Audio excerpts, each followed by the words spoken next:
Alors, après toutes ces activités bien remplies, nous allons terminer bien sûr sur une note un peu plus spirituelle. Nous aurons un feu de camp et tout autour de ce feu de camp, on va avoir, si vous voulez, un coin de feu pendant lequel un représentant de notre église va représenter Brigham Young, qui a été à l'origine de l'Exode, et qui va lui raconter cet Exode à tout le monde pendant le feu de camp. Camille Varela.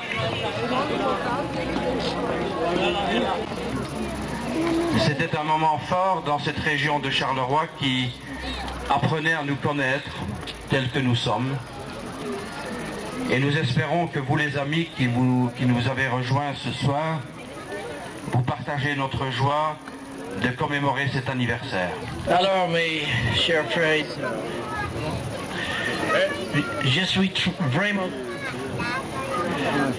suis vraiment reconnaissant d'être ici parmi vous aujourd'hui.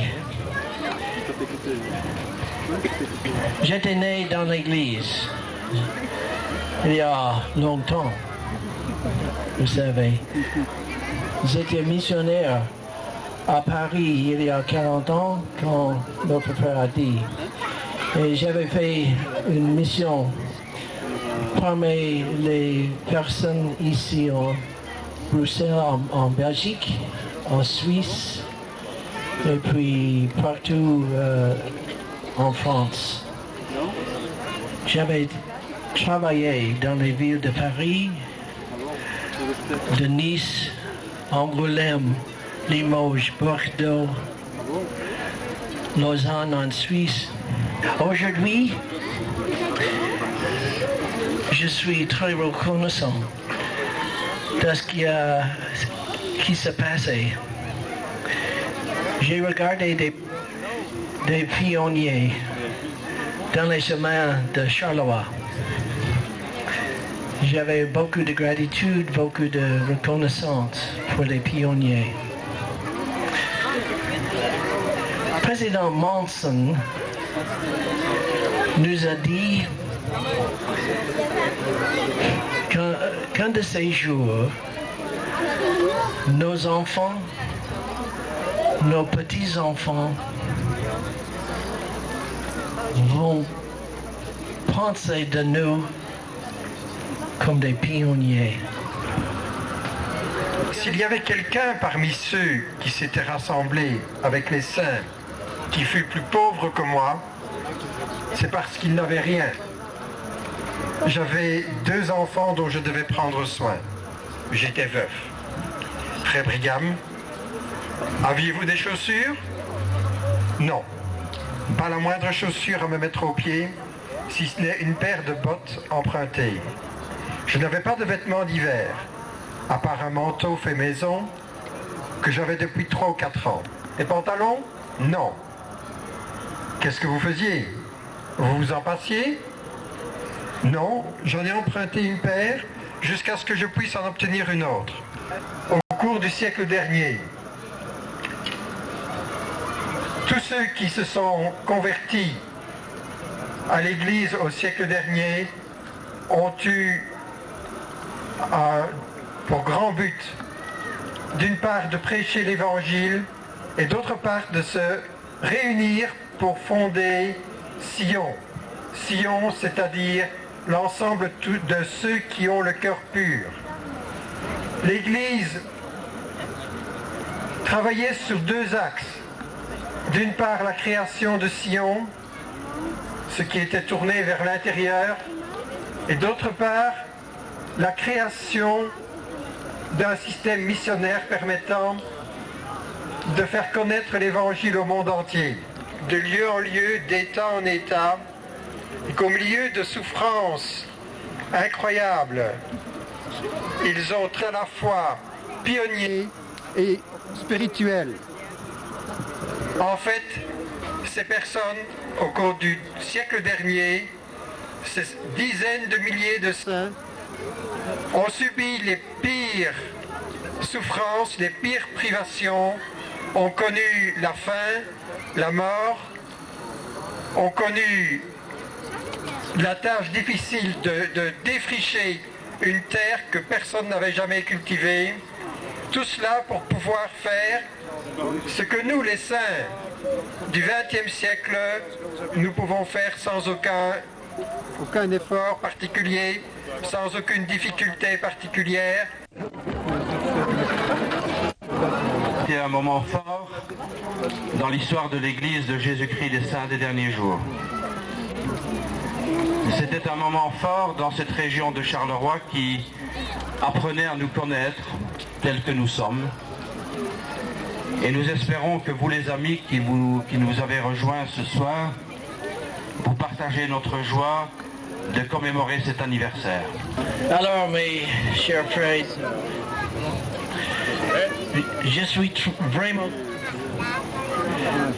suis vraiment reconnaissant d'être ici parmi vous aujourd'hui. J'étais né dans l'église il y a longtemps, vous savez. J'étais missionnaire à Paris il y a 40 ans quand notre frère a dit. Et j'avais fait une mission parmi les personnes ici en Bruxelles, en Belgique, en Suisse et puis partout en France. J'avais travaillé dans les villes de Paris, de Nice, Angoulême, Limoges, Bordeaux, Lausanne en Suisse. Aujourd'hui,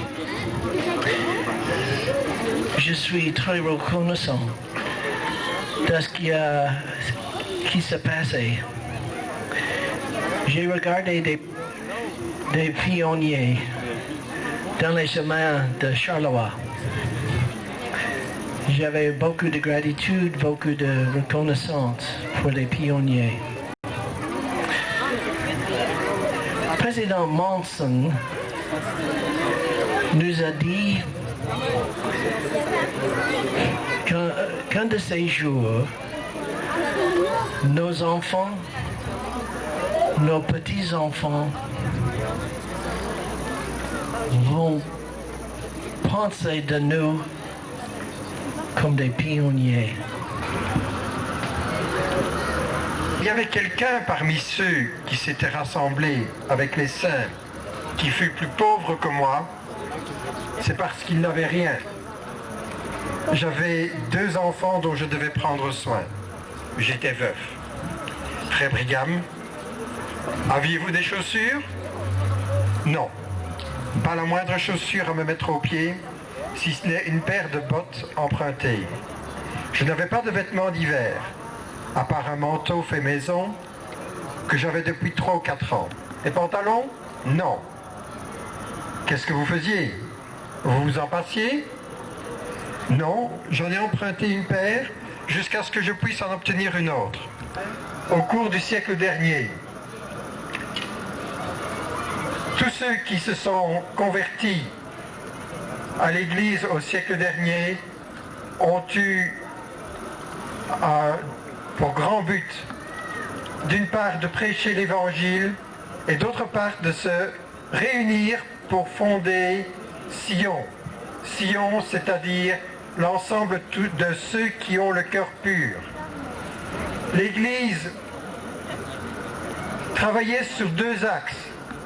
D'une part, la création de Sion, ce qui était tourné vers l'intérieur, et d'autre part, la création d'un système missionnaire permettant de faire connaître l'Évangile au monde entier, de lieu en lieu, d'État en État, et qu'au milieu de souffrances incroyables, ils ont à la fois pionniers et spirituels.